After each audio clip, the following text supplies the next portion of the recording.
Welcome everybody to the next session. The next two talks relate to applying controls for building optimization.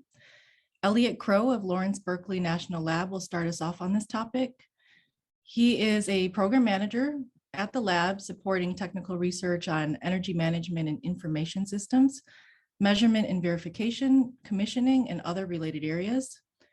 Prior to joining Berkeley Lab, Eliot spent 10 years working on utility program implementation, technical research, outreach, and training program management for Clear Result. Additionally, Eliot supported management of the nonprofit, the California Commissioning Collaborative from 2009 to 2016, including a period as executive director from 2015 to 2016.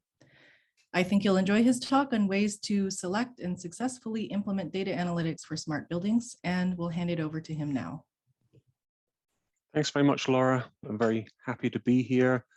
For anyone who attended Jay Santos's presentation before the break, I really hope that what I present here will be very complementary to that. I had some fantastic perspectives and discussion there, and I thought from the questions that were asked in that presentation, I'm hoping there's a really ripe audience for this kind of material. Now, thinking about the ideal toolbox for engineers, it put me in mind of this internet meme that you may be familiar with, which boils down every problem to a need for either WD-40 or duct tape. And this is valuable advice, but it doesn't quite cover the whole world of building operations. I'm sure you've already learned this.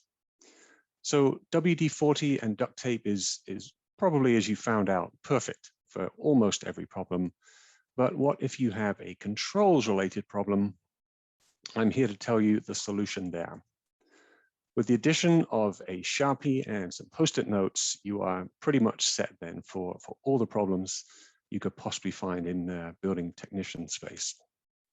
Now, if we were all in the same room, I would ask for a show of hands for who has seen the Post-it note solution in practice. Since we're virtual, I'm just going to assume that most of you have seen it at some point, and I'll also assume that you, like me, know that there is a better way. Now, buildings are getting more complex, sustainability goals are getting ever more aggressive, and building occupants are rightfully expecting comfortable, healthy interior spaces. In parallel with all of that, the tools available to building technicians are increasing both in quantity and sophistication, to the point where it can be really challenging to understand and distinguish between all those tools and to know how to pick what's right for you. Now, I cannot hope or dream to cover all the intricacies of this topic in 45 minutes, but what I will do is briefly cover the commissioning process as an underlying approach to improving operations. I'll provide a framework for classifying different types of analytics tools that we call energy management and information systems, or EMIS. And I'll also point you to the resources and help that will be there for you when you are ready to take the leap, or the resources that will help you if you've already stepped into this space and you're looking to implement best practices or take things to the next level. As I mentioned in the intro here, I did catch Jay Santos's fantastic presentation this morning. I'm not intending a deep dive on commissioning here, but just for those who didn't attend that and just to kind of frame up some of the topics I'll cover here today. Building commissioning has been around for several decades. Many of you will already be familiar with it. It's a quality assurance process for ensuring that building operations meet performance requirements, and this can be applied to new construction or existing buildings. I'll cover it very briefly here, really focusing on the existing building commissioning side. So the kinds of issues that are uncovered by existing building commissioning, or EBCX, will include mechanical problems, broken dampers that are preventing certain features and functions from being able to perform properly, performing data analysis to understand that operations like an economizer are not putting full use of outside air into play, and the strangely still very common case of unnecessary lighting or unnecessary equipment operation during unoccupied periods.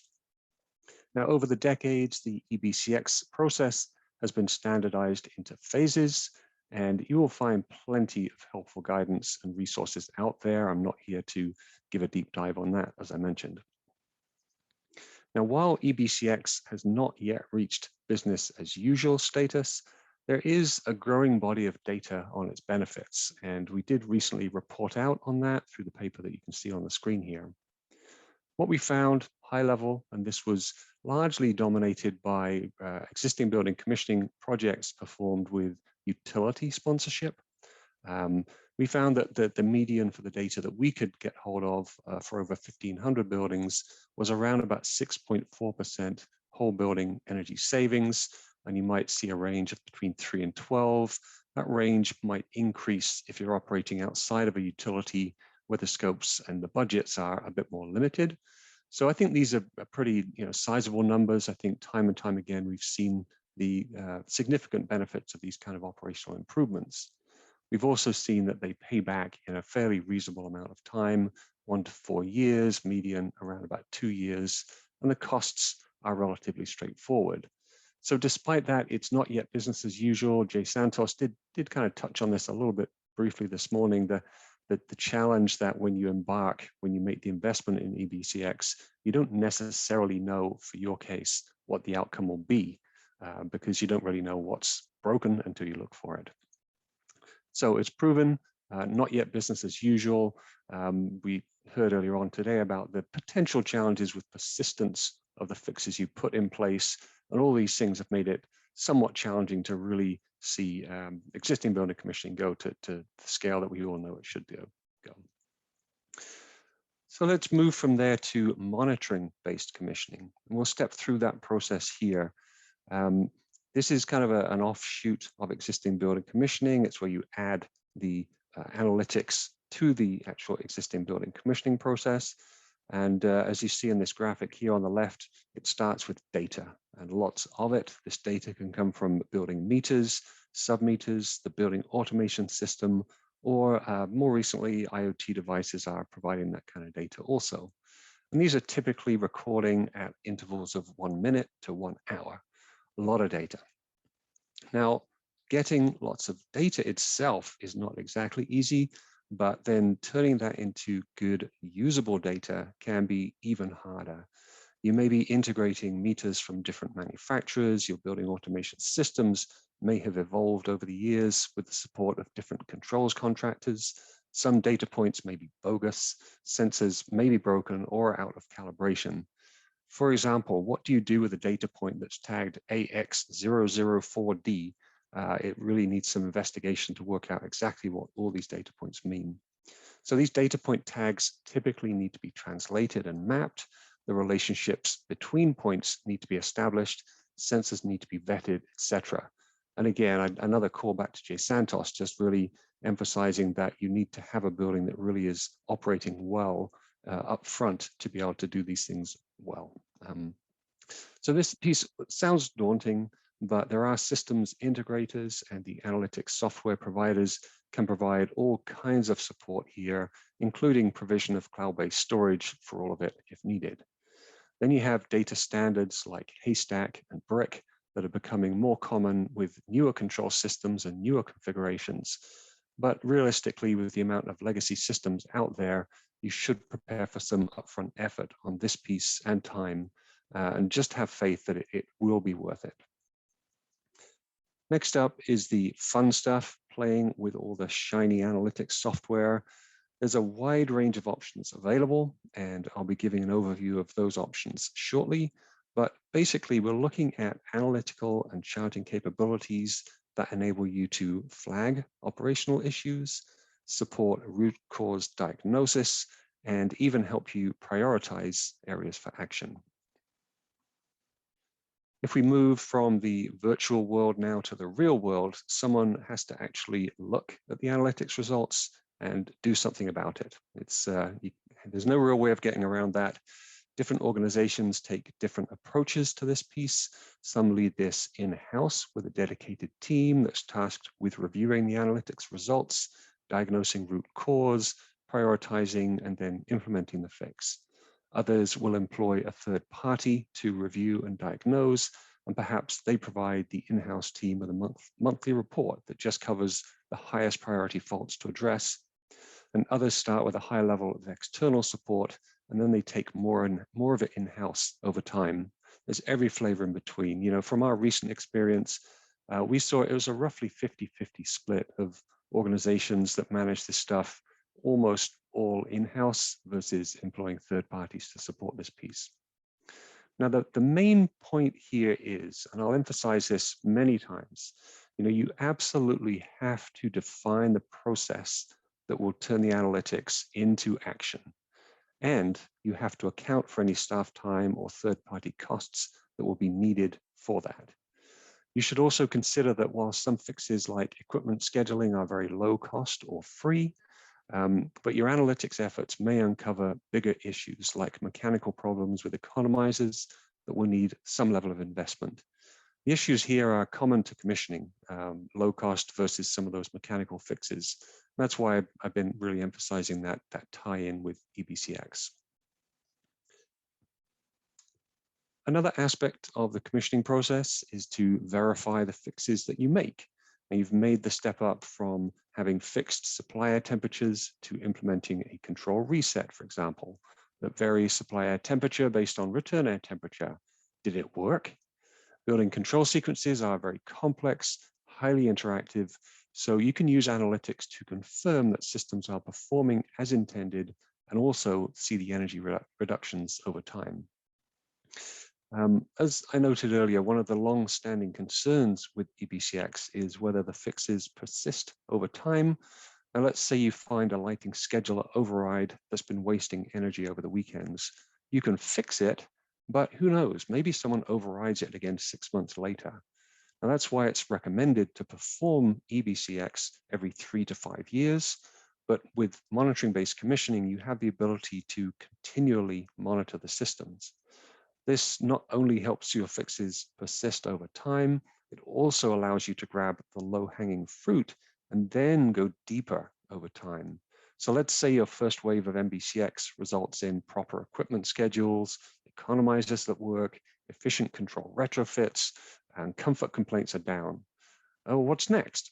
So once you've got those basics under control, then you can have some fun optimizing, let's say, the fume hood ventilation in your labs. You could focus on cooking equipment controls. You could be looking at demand flexibility options and so forth. That's where you really start to get the deeper benefits of these kinds of strategies. Now, if you Google building data analytics, you're likely to find a wide range of enterprise cloud-based AI, IoT, smart building intelligence, big data, ML platforms with descriptions that all end up sounding the same. Now, whatever the names and the adjectives that are used, we break down the capabilities into a few categories under the umbrella term Energy Management and Information Systems, or EMIS. Now, unfortunately, not everyone uses the same terminology, but I do think this way of framing the capabilities helps you go out and ask the right questions to cut through all the marketing language.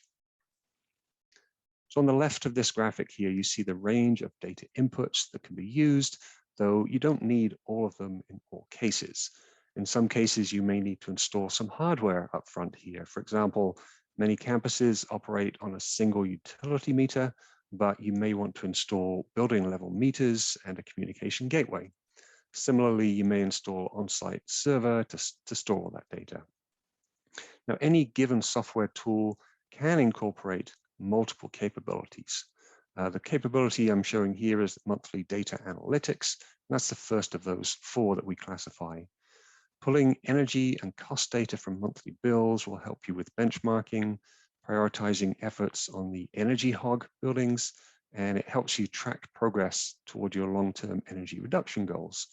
Now, it's not glamorous, but it can actually be a pretty big step for a lot of organizations. It's surprisingly common that building technicians and operators who are tasked with making buildings run efficiently never actually see the real consumption for those buildings, which is kind of crazy, but it's just a legacy of how the different disciplines have been siloed.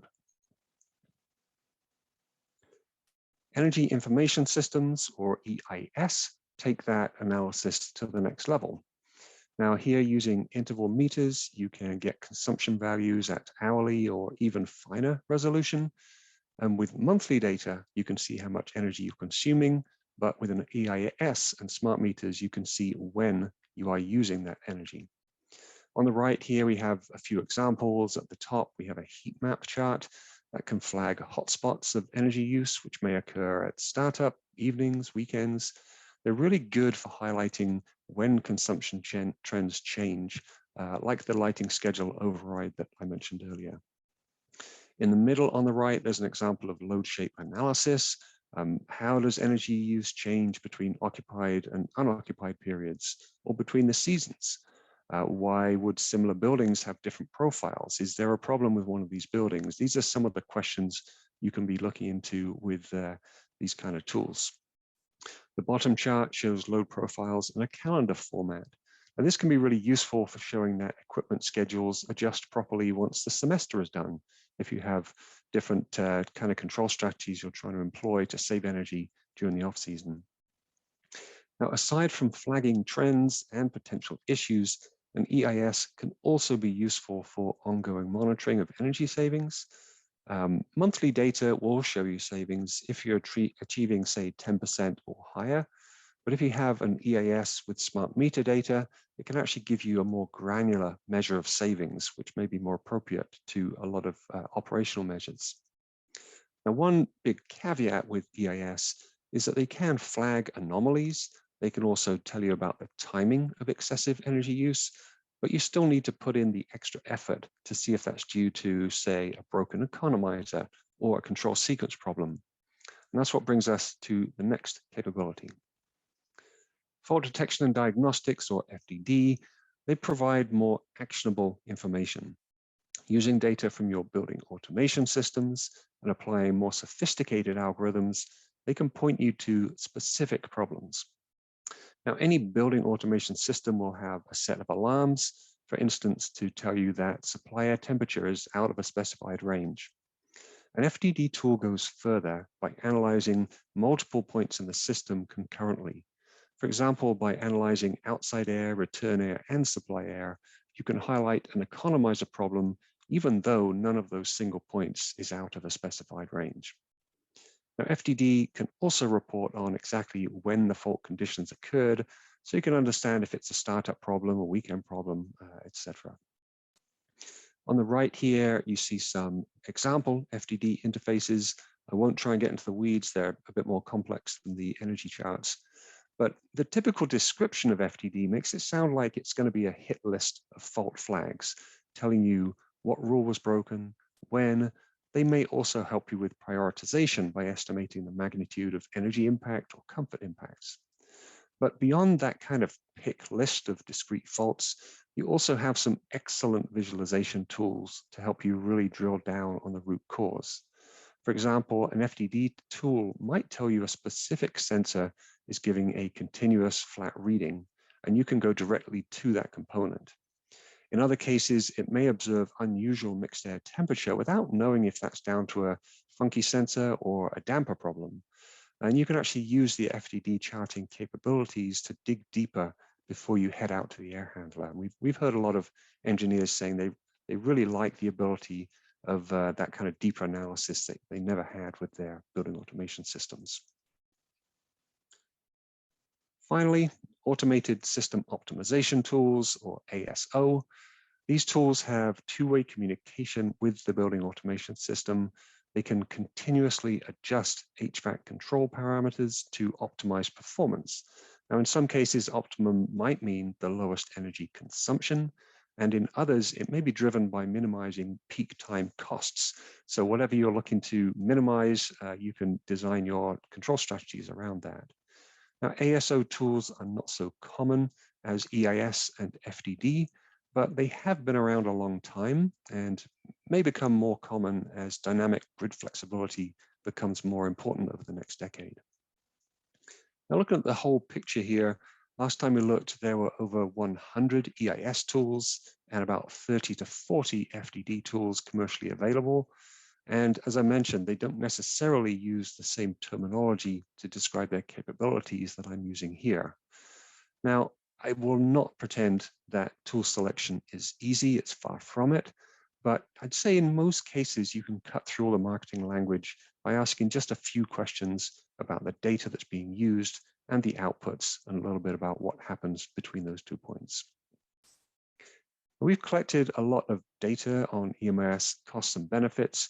I'm going to touch on that very briefly here and give you some resources if you want to dig deeper. For EIS, looking at a very large data set that we amassed over the last 5 years, we found median costs of 1 cent per square foot to install them and about 1 cent annual cost for software subscriptions. Median savings for EIS were around about 3% of whole building energy use. For FDD, the costs and the savings are higher. You see here 6 cents and 2 cents in terms of the cost per square foot, but a 9% median portfolio level savings. In both cases, by a strange coincidence, they both have around about 1 to 2 years simple payback. So the extra investment of FDD does appear to be worth it if you have that additional that you can spend. For ASO, as I mentioned, they're not so common, and it is hard to get data beyond a relatively small amount of case studies and demonstrations, but hopefully we'll see more data over the next few years. And I think that I will say that the lack of data does not point to a lack of credibility. I think you just need to do a little bit more homework and groundwork and work with individual partners to see where their application is best suited and what their own personal claims are. All of these claims are pulled from a report we published just over a year ago, which includes not only the costs and savings I'm summarizing here, but also a whole lot more on how leading organizations are using EMIS, the types of operational problems they're identifying, excuse me, the barriers and enablers that they're meeting, etc. This report was the culmination of a 5-year DOE-funded partnership program with over 100 organizations representing over 500 million square feet of building space. Okay, so that is a lot of information, numbers, data, but you cannot beat a good story. So as a companion to the report that I just mentioned, we also published a showcase of successful EMIS implementations. So getting started with EMIS, employing analytics best practices, and examples of innovation are all in this EMIS application showcase that we published alongside the report on the last slide. And then in many cases, we actually have standalone 2 pages highlighting organizations recognized under the DOE-funded partnership. We have about 20 of those. We have a lot. We had a lot of participation in that partnership program from higher education. So I think there's a lot of great resources, a lot of great people that you could reach out to if you want to hear firsthand some of the stories of what's going on here. So the first of the 3 examples I'll give here is Carleton College. Carleton College implemented an energy information system to identify unusual nighttime consumption patterns, energy oscillations, spikes, and other signs of suboptimal building system performance. They worked really hard to get to grips with their campus-wide metering. And they said it took them 1 to 2 years to really feel like they were truly confident in the data they were getting campus-wide from their meters, which sounds like a really long time, but I think it's just, I think it can be providing benefits during that 1 to 2 years. But just be ready for the time it may take versus the resources you really have to give to that. Another key feature that was great with Carleton College is they used the EIS as a tool to engage students in the college's energy management efforts. And they had some great success there and having students on their energy team able to follow up and use the tool and try it out. Now, some colleges we've seen go even further than this. They actually engage computer science students to build the EIS from the ground up. Now, that doesn't necessarily get you a better tool or a different tool, but it's a way to really plug your educational side into the operations side and really spur some innovation and rich learning opportunities. The University of Utah Health was recognized through the DOE campaign for their efforts to introduce FDD through a pilot. On screen here, you can see how they were using their FDD tool in one example to identify excessive energy consumption and to validate the fix when it happened. This is another example where they like the analytics capabilities of these tools beyond simply having a list of X is broken, Y is broken, Z is broken. And for University of Utah Health, starting out with a pilot was a key success factor. They allocated dedicated engineers to support the analytics, and that was through a firm that has a great track record history with building commissioning. So I think there's complementary skill sets there where you have commissioning expertise, and adding these kind of tools really puts all of that on steroids. University of Utah Health also had regularly scheduled meetings to maintain momentum. Again, we cannot stress enough how important it is to integrate the analytics with your ongoing management processes. For the University of Iowa, what you see here is not their EMIS as such, but an illustration of how they plugged their tool, their FDD tool, into their work order system. Now, you hear a lot of talk about moving from a reactive approach to being proactive with operations, and this is a really good, tangible example. An FDD tool can generate many fault flags, and having a way to actually review those flags and then funnel them into your work order system is a great way to manage your internal resources and ensure follow-through. The University of Iowa tracks their savings and also the number of work orders that they're generating from their FDD tool, and that really helps them to reinforce the benefits of analytics and really reinforce the idea that this is the tool that is really working for them. And one piece that they shared with us about FDD tools, which is pretty insightful, is that you imagine you're being flooded with all these faults. The reality is that some of those may need immediate attention. They could have implications for imminent breakdown of equipment. They could have challenges relating to comfort, but many of them could be issues that aren't urgent, but they can go on the list for your next scheduled maintenance.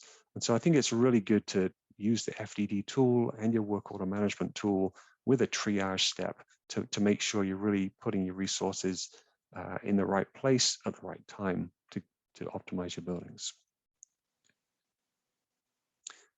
The vast majority of what I've shown so far today is being applied to buildings with built-up systems, but what about smaller buildings with package units? In these cases, controls are less sophisticated. They typically get less technician support and energy consumption is lower, but in truth, they do constitute the majority of commercial buildings. About 90% of buildings are classed as small in the US. So really, they should not be ignored. We don't claim to have the optimal control and monitoring solutions in this space. It's an area of recognized challenges here, but it is an area that we're starting to dig deeper on, and we know that there are good examples out there. Now, one such example is from the University of California in Davis, which was recently featured in a Better Buildings webinar. I show the link here for anyone who's interested in that. Now, UC Davis has used off-the-shelf technology to create a central control and monitoring platform that uses wireless thermostats for their package units. Now, the approach and the range of functionality is a bit different from the EMIS examples I've given earlier, but they are generating energy savings, and this system is a really big hit with their maintenance team, who are able to manage a lot more of their work remotely without jumping in the truck, which is a really big deal for maintenance teams. So here's the call to action. Maybe you are already using this kind of technology for smaller buildings. Maybe you are interested in seeing if it can work for you or looking to take this step. In any of those cases, we would love to hear from you as we start to step into this space and look at what we can do to help lower the barriers in the marketplace. So I would call for anyone there to please reach out to the email at the end of this presentation. I'd love to follow up with you on this topic. At the start, I promised 3 things for this presentation. So I've hammered the point on the commissioning process. I've given an overview of the capabilities of energy management and information systems. And now the final piece here is how to get started. Now, through the DOE's Better Buildings website, you can access a toolkit with the resources I've mentioned already, plus a whole lot more. So for example, let's say you've decided you want to go ahead and you want to look at what you would specify for your own case. We have a resource here that helps you with developing a specification and putting together materials that are going to help you launch your procurement process. We also have a series of requests for proposal, RFP templates, which would apply if you're looking for an EIS, for an FDD tool, if you're looking to procure monitoring-based commissioning services. We have a whole range there, and hopefully there'd be something that you could just pick up and adapt for your own personal uses. We have, for those who want to take on monitoring-based commissioning as a formal project, we have a template for that and some associated resources. There's a whole range of webinars just flashed up on screen here. One of the recent ones that was back in June of last year, healthy buildings, issues with ventilation, air quality, thermal health. This is massive right now, I'm sure, as we all know. We have a webinar on that, and if you look at the webinar page, you'll find many others that I hope you will find interesting. And then finally, the proving the case for business analytics that I already mentioned, along with the EMIS application showcase and the standalone fact sheets. Now, before we switch to the Q&A, I want to drop in two final thoughts to leave you with here. Now, first off, even with the guidance I've given here today, it's still not easy to sift through all the available options and pick the right one for you. I just want you to remember that how you implement analytics is far more consequential than which one you choose. There are a lot of great tools out there, and I wouldn't get too hung up on finding the perfect one. I'd really get hung up on how are you going to translate whatever your tool tells you into action. Second, presenting simple payback for an EMIS is really helpful for securing the investment dollars, but an EMIS is not really like most other efficiency improvement projects. As a higher education energy manager once told me, they said, an EMIS is simply the tool that I need to do the job that I've already been told to do. So it shouldn't be considered as an optional extra that needs to have its payback recalculated every year. I'm really a believer that this is just the tool to do the job. And I truly hope that in time, people like you, building technicians, people operating buildings, will just demand that this is just the tool they have to do, in the same way that the finance department and the IT department have their standard tools that they use that presumably they don't have to justify every year. So thank you for listening, and I'd love to take any questions right now.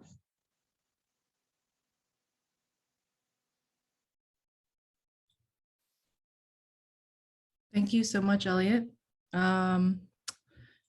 Thanks for providing this analytics guidance and resources, and maybe we can add some of the links that you provided and documents that you provided to the resources page of this event, so that our attendees who aren't able to come through today have that resource beyond this event.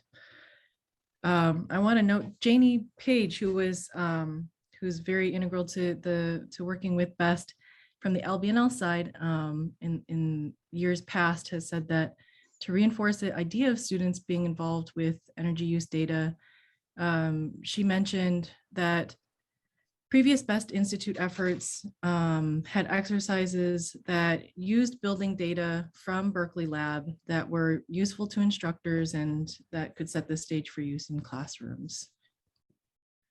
Just a comment there. Yeah. Yes, I believe it was Chris Wayne from LBNL. So I'm happy to take questions. I'm also happy to ask myself questions. I had a bullet list of the things I didn't cover that I didn't feel I had time for, but I can keep talking if no one has questions in the audience. Yeah, please do, and questions can trickle in the meantime. Yeah, sure.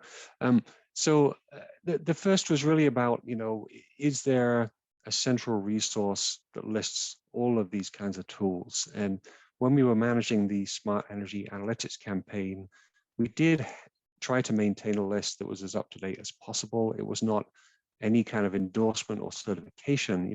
We saw about, over 100 EIS, 30 to 40 FDD tools. There's a lot out there. Now that that campaign is complete, we don't have that list active. I think that if we see a strong enough need, I think we'd love to put a bit more effort into that. But just to my earlier point, I think that things evolve so quickly that even without the master list, I'm kind of a believer in teaching people how to fish. And maybe there's just a handful of questions you can ask to cut through to the chase in terms of what a tool does. So, use a Google and ask a few questions, and you'll be able to find out a lot about the tools that are out there, I think. Another piece, Laura, just interrupt me at any point if audience questions come through. Another piece was about the workforce demand, and this again was a bit of a theme in some of the discussion this morning with Jay Santos. Like, how do we make this more business as usual? And what I've seen in talking to some operators and energy managers from leading organizations is this kind of, I think there'd be a certain amount of organic development here. So let's say if you are an energy manager who's used to using FDD, you're in your role, you're looking for a new position. If I was that person, I wouldn't go to another organization that isn't using FDD. I wouldn't see them as a serious organization about managing their energy use and making the best of my skills. So I'd make sure I chose someone that had FDD or had a commitment to allow me to install it. I think that the firm that person leaves hopefully would look to backfill that position with someone who can continue using the FDD tool. So I think there'd be some organic development there. And beyond that, I think there's a lot to be done around workforce training, certification potentially. I think that's something we'd certainly love to encourage. A couple of questions, Eliot. The first one is there a good open source or system that could be used for teaching purposes? I mean, there are certain tools that are open source. We have worked on some of those in the past. And, the case that I gave with, it was actually Macalester College that actually got their own students to develop their own EIS. We had another organization that did that. They actually used Tableau and some off-the-shelf softwares. And really, if you can get a way to pull your own data into any kind of data analysis platform, there are many options that aren't necessarily labeled as an EIS. But yeah, there are some out there, and if you want to reach out, we'd hopefully point you towards some things that could be useful there. Another question came in regarding HVAC automation. The thought is that manufacturers are creating more intelligent or smart equipment, and sometimes engineers are writing bad sequences or in a sense dumbing them down. So do you have thoughts about sequences of operation? Boy, I have thoughts. I don't know if they'd be good ones, and I bet that Marco Pettoni, who's going to follow my presentation, will be able to articulate some of this a lot better. But I know it's an issue. Using boilerplate control sequences for control systems that have gone far ahead. I think that the ASHRAE 223P effort is really prioritizing that kind of issue. And I don't know, Marco, if you're on the line, if you want to speak to that, maybe you can talk a bit more tangibly on it. Yeah, so I have a piece of my presentation which is going to follow in a few minutes that covers some of that. Control sequences are a big deal. Currently, if you pick a random building, they're poorly implemented and the building don't perform as expected. In addition to the physical problems, the sequence, is not optimized, is really like poorly developed. And there are several issues that kind of research down the line is trying to address, and through ASHRAE. So I'm going to mention some of that in my talk. But yes, it's a big deal.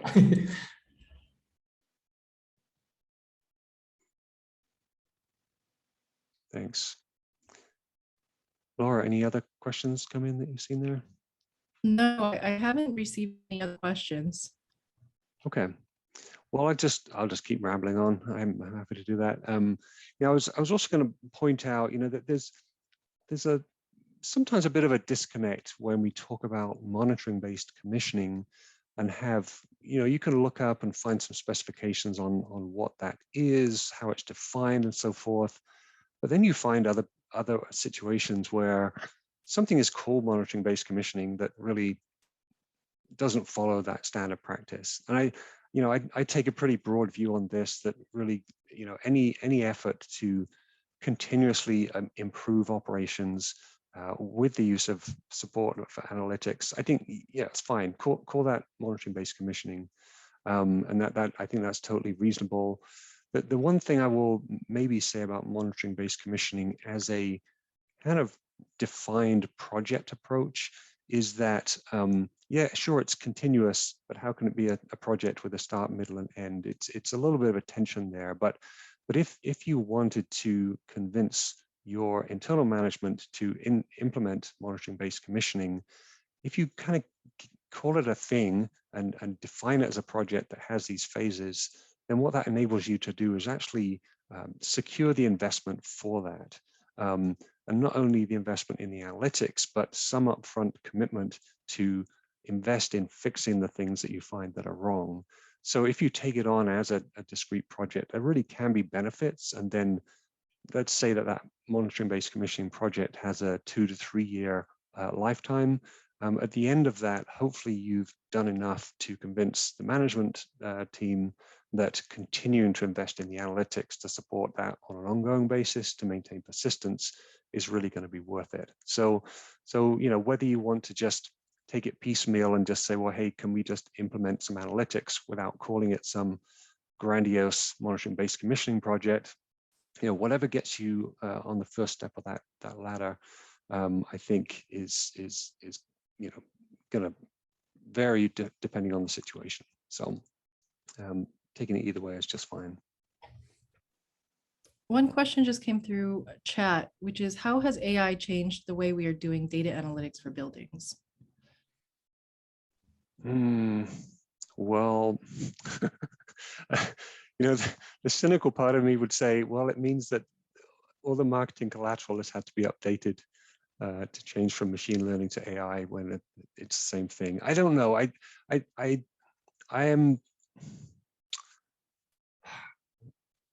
think I'm a believer in just cutting to the chase of what does a tool provide you that is of use. So in that sense, AI or machine learning or rules-based analytics, frankly, I don't care so much. Just if a software developer can tell me, what is it going to recommend? How is it going to recommend something actionable to me? That's more important to me than how it gets from point A to point B. So I do think longer term, as we get to more optimization routines and being grid responsive, I do think that AI would have potentially a strong advantage over more conventional rules-based approaches.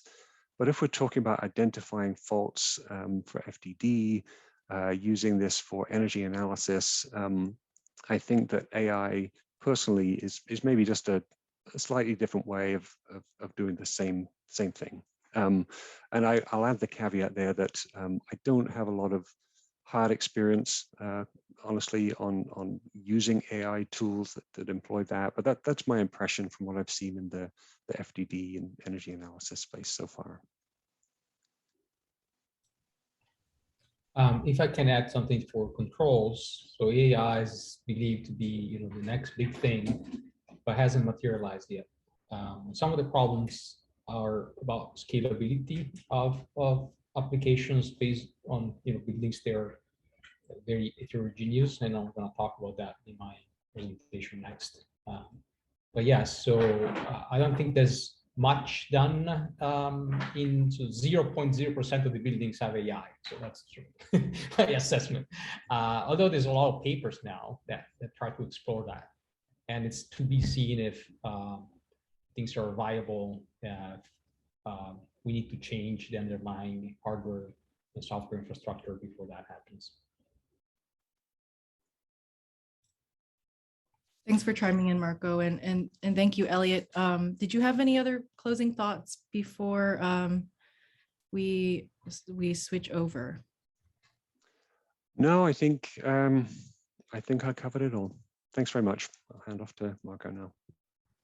Oh, maybe we can just take one more minute, a question just came in, which is if you could elaborate a bit on what types of organizations you see using continuous monitoring effectively.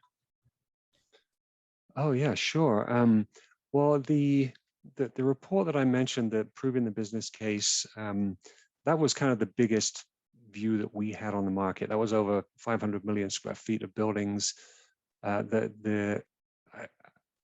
Oh gosh, this is the memory test here, but I know that higher education was huge in terms of the portion of buildings that we saw. Commercial office was another big sector. That those two accounted for a lot of the buildings that we looked at. We also saw large retail chains using these kind of analytics. We saw labs using it. Yeah, obviously we use it as a national lab. Trying to think what others we have. In institutional, cities, counties, state organizations.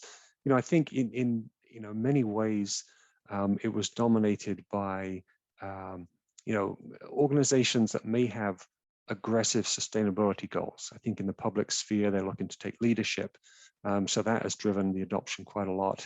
And I think that we also see in higher education institutions more cases where they have larger teams to be able to take this kind of thing on. And I think in leading commercial real estate organizations, there's maybe some perceived market advantage for taking on this technology. So I think that's maybe some of the factors of how it's been adopted. But we would not claim that what we did was sort of a full market survey of adoption. We saw what we saw, and that was where we saw the most adoption in our viewpoint. Thanks, Eliot.